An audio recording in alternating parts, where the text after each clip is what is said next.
Princess Bubblegum is top 5 best characters in Adventure Time, and that is due to her complicated and complex morality and relationship with the rest of the cast, as well as the subversion of her archetype, which is damsel in distress.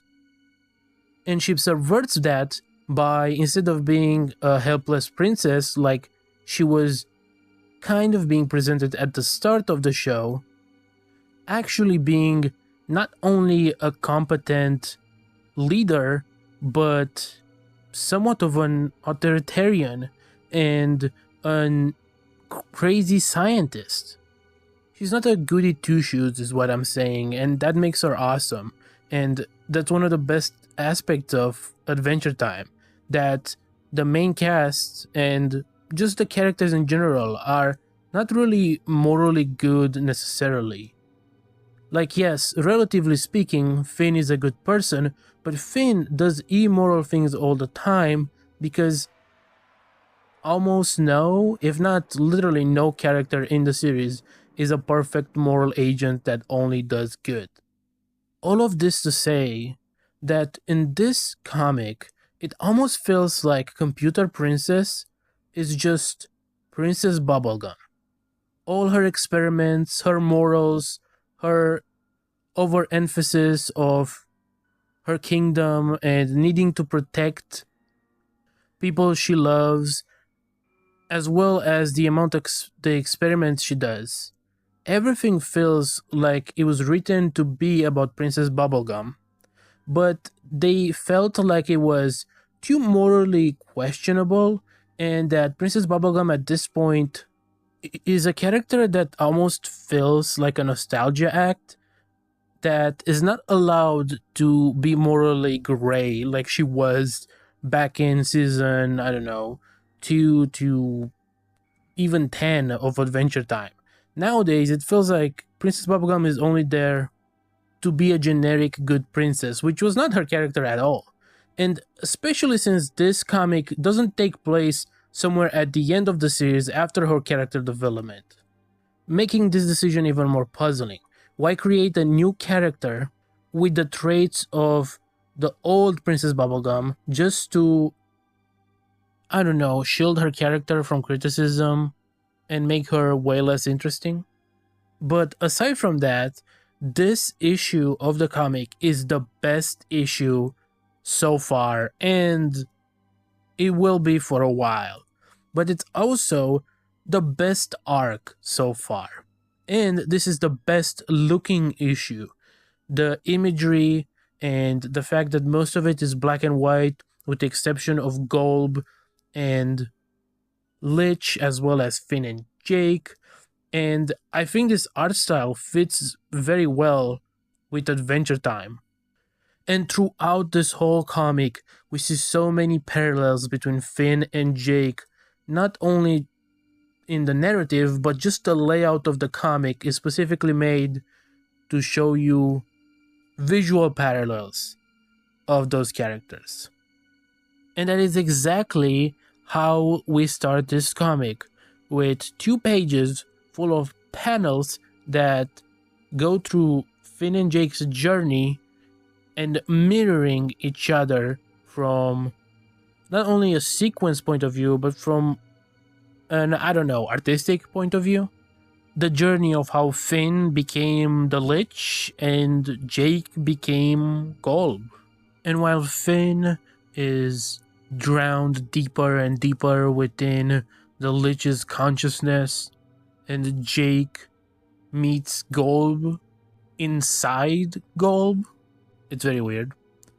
Marcy and PB and Computer Princess are freaking out in OO. And one thing about this comic is that I can't tell if this is supposed to be black and white in universe as well, or it's just a visual for us. I genuinely can't tell. One thing that they mentioned that I think is pretty interesting is the fact that Golb was hiding within Ice King's memories. And while I don't know if he was literally hiding within the memories, but more so existed within his memories, which brought him into reality. But my point is that it might sound familiar to people who have watched Fiona and Cake Season 2, because this is kind of what happens to Cosmic Owl in episode 9. The Karmic Worm explains that his kind, whatever that means, I guess cosmic entities, or some of them at least, are like ideas. They're really hard to kill. And to demonstrate that, he basically breaks down a memory ball thing, and Cosmic Owl is within it. Our kind are like ideas, hard to kill outright. This is actually very similar. I was about to say Glob. Golb exists within Ice King's memories, or at least within Simon's memories, or to be more specific, the memories within the crown. Which kind of proves the idea that a lot of cosmic entities and gods in Adventure Time, specifically the more abstract ones, are living ideas that cannot really be killed, except if you erase the entire concept entirely from the multiverse, I guess. And coming back to the main plot, throughout the whole comic, throughout the whole issue, there is this subplot of Computer Princess and Marceline and Princess Bubblegum trying to do whatever they can to fix everything. And it's not really moving along beyond dialogue, which I don't want to bore you by reciting every piece of dialogue they say. And also, reciting every piece of dialogue they say would be kind of bad, because you should probably go and check out and at least read some of these comics that I'm covering. But regardless, meanwhile, you have over here the Lich as Finn and Golb as Jake, just absolutely destroying Ooh. We have Lich right here saying that, Golb, I feel your presence. Allow me to take the land, and you can take the seas, and we can meet at the crossroads. Sorry, not crosswords. What am I saying? At crosswords. Fuck, I said it again. At the crossroads, which basically is a bitch, I guess, of utter destruction. And again, look at the Lich here, into the moon, and the only color you see the whole page is just related to him and his fire or his abilities. And then you go to Golb, and Golb doesn't talk, obviously, but he basically does the same thing. He kind of aura farms, even though he's a fusion of a giant red baby and Jake. He still aura farms in the moon, and then he does a weird thing, and then the freaking tides start destroying cities and tsunamis hit the land. And as this is happening on the surface in the real world, within the mindscape, we have Finn basically reflecting on everything that has happened into this comic so far, and talking about the moments he's had with Jake and all the cool things they've done and all the quote-unquote side quests they've done, all the detours, and that he actually loved them. Meanwhile, Jake, again paralleling him, has the opposite opinion now. He thinks that maybe they should have stuck to the plan. They should have stuck to their mission from the start, not detouring so much. And maybe if he would have listened to Finn, and instead of trying to overprotect him and take him on all those side quests, he would have stayed with him the whole time and also protected him this whole time in person and fight alongside him, they probably wouldn't be in this situation. Meanwhile, Marceline is flying with Princess Bubblegum in her arms, and PB is like, Marcy, duck! And then she gets hit in the head with Choose Goose, and Marceline is like, no, PB, that's a goose.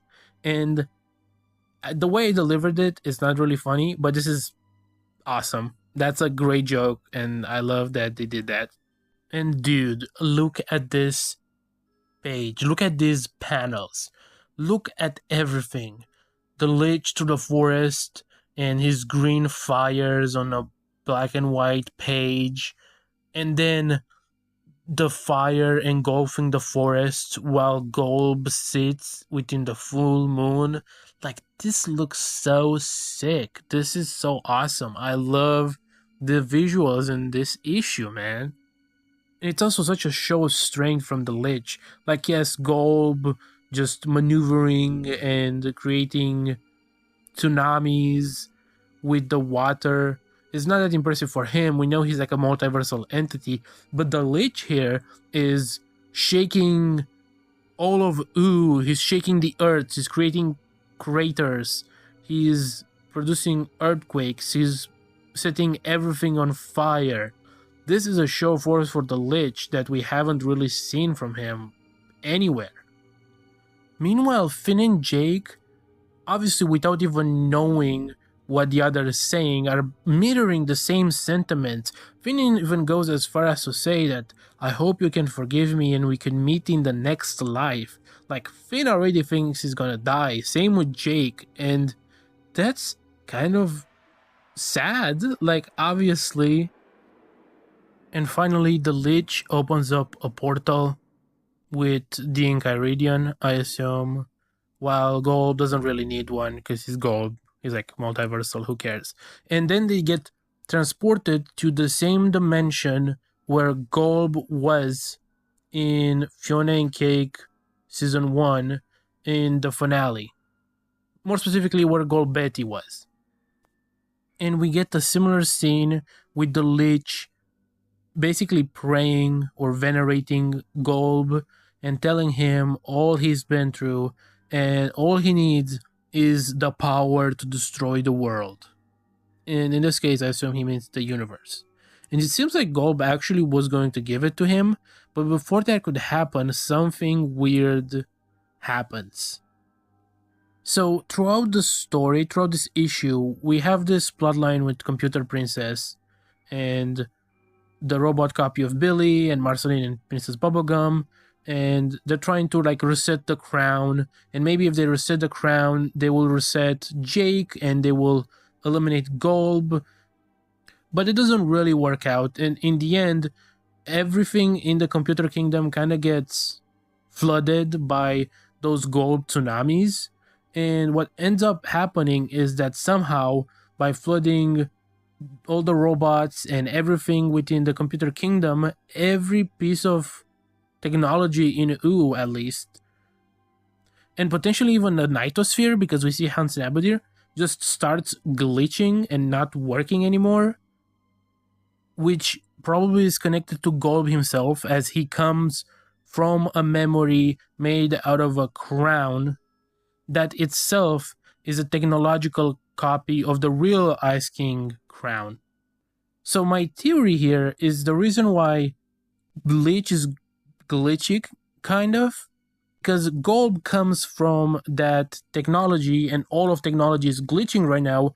Golb himself is glitching, and therefore the Lich, who right now was just about to get the power from Golb to destroy the world, is glitching himself. But that's just the way I interpret it, I guess. It doesn't have to be correct, but I don't see what other thing would have made this happen. But yeah, this was it. This was the best issue of this comic run so far, the best issue in this arc so far, and this arc is basically the best arc so far. And I know this is like the second or third arc, but let me tell you something, the next ones are not going to be as good as this one either. So if you want to see me cover the next ones, just tell me in the comments or something, whatever. I don't care. Get out of here. You're ugly.